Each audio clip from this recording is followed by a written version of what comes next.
Welcome back to Beyond Borders. I sat down with Anna from English Fluency Journey, who has successfully learned English to a near native level without ever having traveled to an English-speaking country.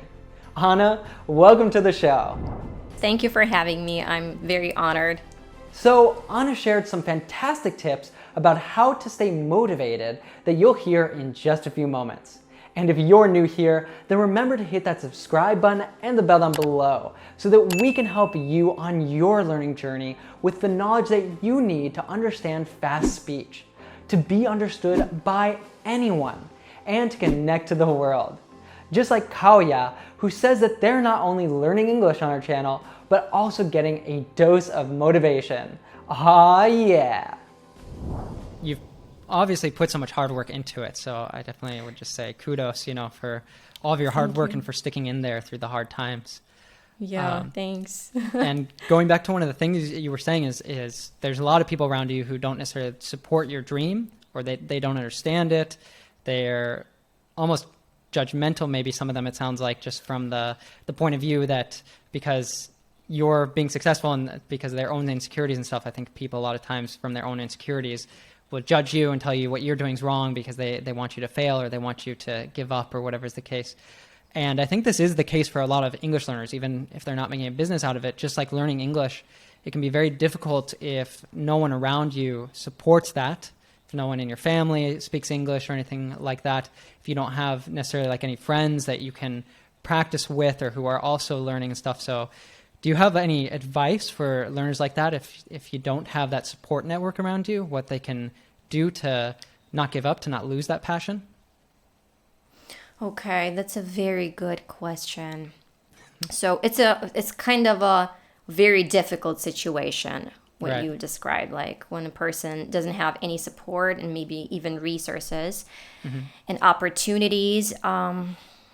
These days we have the internet, we have YouTube, so it's a great way to self-educate.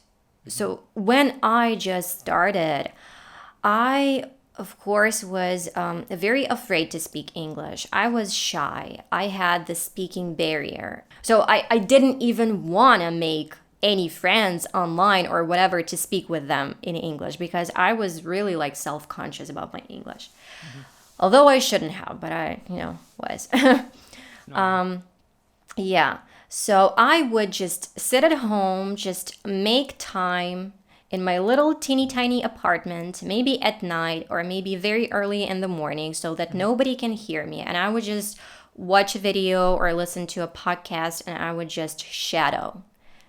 Repeat and shadow. So my first and always go-to things are, and this is something that I always recommend to people do, is to listen as much as possible. Like try to immerse yourself in the language. Podcasts, audiobooks, YouTube videos, movies, like whatever, and for as much as you can. And then shadowing or just repeating what you hear. This will help you so much with your speaking skills, with confidence, with vocabulary even, and like with sentence structure, because when you're copying a native speaker, so of course you're copying what they say and they already know. So if you feel like you need more support on your learning journey, then I have something spectacular for you. Right now, you can download our free RealLife app from the Apple app and Google Play Store. Let me give you 2 reasons that you should do this right now. So first, at the touch of a button, you can have conversations with other English learners just like you from around the world. Finally, you can practice speaking English in a fun and supportive environment. Second, you will finally understand fast native speech with entertaining audio lessons complete with transcripts and definitions for all of the most challenging vocabulary. Again, it is all free. I bet this all sounds like a dream, right? Well, now with the RealLife app, it's a dream come true. So search for it in your preferred app store or click the link in the description below to learn more. I don't let other people's opinions control me, stop me, and control my life. So this is you, this is your opinion, and this is none of my business. So Right. I think that that's something really important for anyone who's listening or watching, is that there's going to be a lot of people who criticize you. And it's like, again, a lot of times that comes from people's own insecurities because you're doing something that they're not capable of, or that they don't have the courage to go out and do. I'll tell this to everyone who's listening. People who criticize usually don't do anything. They don't know anything about your work, about your experience, about what you've been through. They are just talking. That's their job, to just speak like around you. So just don't mind that. If this is someone who you look up to and whose advice you would love to get, then of course you better listen to that person. But if this is someone who you don't even know, who doesn't know you, it's just pointless. It's just pointless to waste your time on those people's opinion because you're just gonna waste your time. Right. So you better do what you feel is best for you, for your family. And if you enjoy learning English, and if you enjoy working on your pronunciation and speaking with an American or British or whatever accent, just go for it. Just do it. You do you.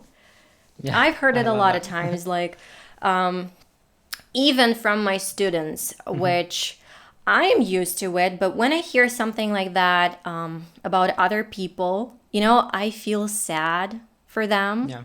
So I had a student, and she told me that she really wanted to work on her accent, particular American accent. And she told me that her friends, dear friends, that she spends a lot of time with, told her like, "Whoa, you're learning an accent? Like, what is this? Who are you trying to fool? Like, this is pointless. You're just wasting your time and money." And I was like, whoa.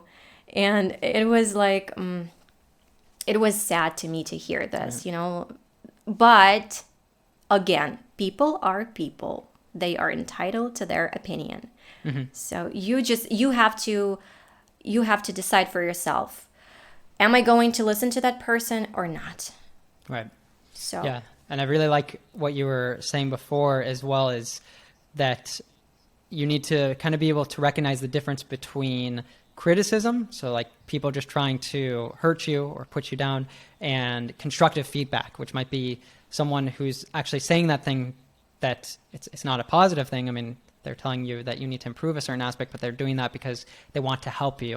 And I think it's really important that you're like you're saying, that you are able to kind of ignore the people that are just trying to hurt you and stuff. You're able to kind of like have a armor, like tough skin and stuff to that kind of speech, especially if, like you, if people are trying to put themselves out there, trying to create videos or audio or do something with their English that's really courageous. But at the same time, you need to be really open when someone that actually cares about you, or a mentor or anything like that, is giving you constructive feedback. You need to kind of like practice accepting that with like an open mind and stuff, and being able to see the veracity in that, if there is truth in that, and then to apply it and stuff, because that really is a really powerful tool to be able to grow, is to be able to take constructive feedback and apply it. I've had a lot of break points, I'd say, on my journey, and a lot of mistakes that I made. Well, I wouldn't say mistakes, just maybe I miscalculated some things and I could have done something differently. So the first of all, nothing incredible. I don't have any special talent. I just had, I don't know, an urge to learn this language and to master my accent and pronunciation. I really wanted this. I just wanted this. I still want this. I am not very eloquent in my native language, and I make mistakes and I stumble over my words and I mispronounce words even in my native Ukrainian language. So it's not something supernatural for me. And I do this in English, and I have come to terms with this because I was really I was beating myself up over this. Like, you need to speak perfectly in English. You need to master this skill. But that was my mistake. I was too strict and too harsh on myself, and I was, too hard on myself. And because of that, I had moments of disappointment and burning out. So I remember that I literally was so afraid to skip even a day of my learning routine because I was so afraid that I was going to lose any progress that I gained, or I was going to lose my skills. And that was so ridiculous. I didn't give myself time to even rest, So that was my mistake. Don't go too hard on yourself. If you feel like your brain is boiling up and you are at this breaking point, so just give yourself a break. You're not going to forget everything and you're not going to lose your skills. Everything's going to be okay.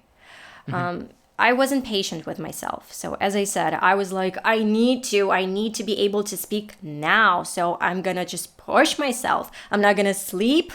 I'm not going to eat. I'm going to wake up and I'm going to practice my speaking. Of course, it gave results, but it came with a price. So as I said, I had a lot of times that I had experienced this burnout. I just had these moments when I didn't feel like doing anything. Learning, practicing, nothing. It was just like I felt like I don't want to do this. It's pointless. I didn't get to that level that I wanted to get. Like it's taking too long.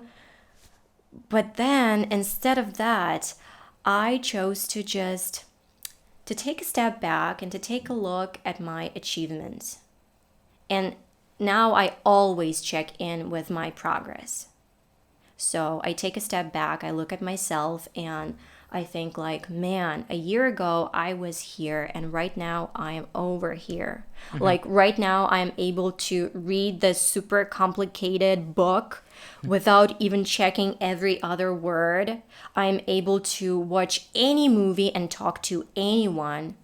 And that's because I was working. I didn't stop and I didn't get discouraged.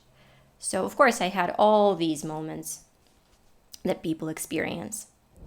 If you are enjoying this interview with Anna, remember that this is just an excerpt from the full interview.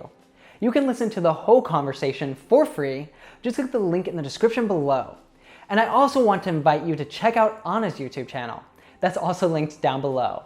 And go ahead and subscribe while you're there for all sorts of great advice from her. It doesn't give you almost anything. Of course, you're going to be surrounded by people who speak English, but you're going to have to do the work. It's not like you come there and English is like automatically downloaded into your head. Not at all. Yeah, so that I think that's the mistake that people make when they think that going to an English-speaking country will change a lot or will help them a lot. I don't know. Of course, if you go there and if you take a course and if you start to communicate with people around you in English with native speakers and you kind of blend in, or maybe you go and you work with native speakers and you communicate, it will help.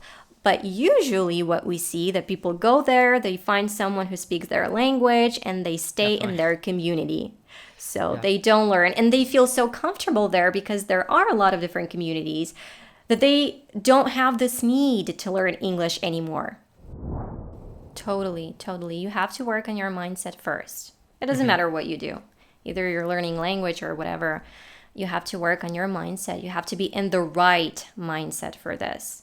I just want to say this to everyone that there will always be someone better than you, someone more successful than you, someone worse than you, but there will never ever be anyone exactly like you. You are amazing, and you're unique. So, every one of us has something to bring to the table, to bring to this world. So just embrace yourself and don't be afraid to speak out. Our experiences and our paths are exceptional. So just don't be afraid and just work on your mindset. And just nothing is impossible. Everything is possible. I'm telling you this, and you better believe me. Yeah, you're living proof for sure. I think it's a lifelong journey. It's a lifelong So journey. I'm going to be learning for as long as I live. That's for sure. You don't have to be that obsessive as I am. You don't have to go overboard with your learning process, of course. It doesn't have to be that intensive. As I said, I get a little bit obsessive over these things. Like when I want something that badly, I would do anything to get that. And of course, one of the things, my son has served a very strong incentive for me to learn and to improve, because my goal was to immerse him in the language and to make English his native language. So that was the goal. And of course, I am his main source of this language, and I had to do my best. So you don't have to do all of this if your goal doesn't have to be like that. So even if you have just 15 minutes a day to work on your English, that's great. That's going to give you a result. But if, like, it has to be some good, concentrated work. And find what works for you the best, I would say. Because, as I said, having 5 notebooks written up and down didn't help me at all. That was a waste of time for me. So find something that works for you. So you can listen to me, you can listen to a lot of people, and you can make your own decisions, choices. You know yourself best, and you know what works for, or try things. At least try something, because a lot of the times, like, people don't even want to try. What I hear is like, that's not going to work for me. I don't think so. Well, you haven't even tried. Maybe you'll enjoy it. Maybe you'll like it. Like, I wouldn't ever thought that I would enjoy writing. This is something that I've never done in my life. But when I started writing in English, that was something that I really started enjoying. The same with reading. I've never enjoyed reading in Ukrainian and Russian, never. But in English, I don't know, there's something magical about this language, I guess. I'd say, don't waste your time. Just start. If you're thinking about learning English or leveling up your English or whatever, just start. I know you're afraid. I know you're being self-conscious and shy. I know. But just do it scared. Because there's even a book, Do It Scared. Do it scared. Yeah. So take action. This is an antidote for fear. You have to take action. So yeah, just go for it. Just do, and don't mind other people's opinion. This is so important. Don't try to be perfect. Enjoy the process. Yeah. This is really important as well. Enjoy the process. If you're not enjoying this, if it feels like too hard, too much of work, and like you're going crazy over this, you're not gonna get that result actually that you want to get, because it's not gonna feel right for you. So learn to enjoy the process. Learn to enjoy your learning journey. So every single day, little by little, like whatever you do, you have to enjoy it. If you're stuck, just switch things up. I hear it a lot, like, I'm stuck. I don't know what to do. I've tried all these things and I am just, I just hit a plateau. So that's it. Switch things up, change your routine, try something new, and this will definitely help. Yeah, that's really great advice. I think that's a problem that so many learners have, is they get this feeling of like, they're not progressing anymore. If something was working before, it stopped working. And I think that's really great advice, to switch things up, to try something new. I think even your own journey, you were saying that in the beginning you were trying all these things that you thought you were supposed to do, and it was really arduous. It was just like you didn't want to do it and stuff. And so like by switching it up and finding something that worked better for you, then you were able to start making a lot more process, having more fun with it. So I think that's something too to come back to. If you're not having fun, if you're not enjoying at least like some moments of it and stuff, like maybe you need to try something different, right? Right. So if you find your way, if you find what works for you the best, it doesn't have to take like even an hour a day of learning English. It might be just 15 minutes, but it'll be very, very productive. I hope you've had a ton of fun today and gotten some great insights from Anna and I. Remember that you can learn so much more from the full interview, which is linked down below. And why not put what you've learned into practice right now? You can speak English over on the RealLife app. Just search for it in your preferred app store, or you can also find that link down in the description. And now it's time to go beyond the classroom and live your English. Aw, yeah. And started to learn with your favorite TV show, Friends. The reason I chose Friends was because your reasons too. It's so conversational. It uses the everyday language, and the way that they dubbed it into Spanish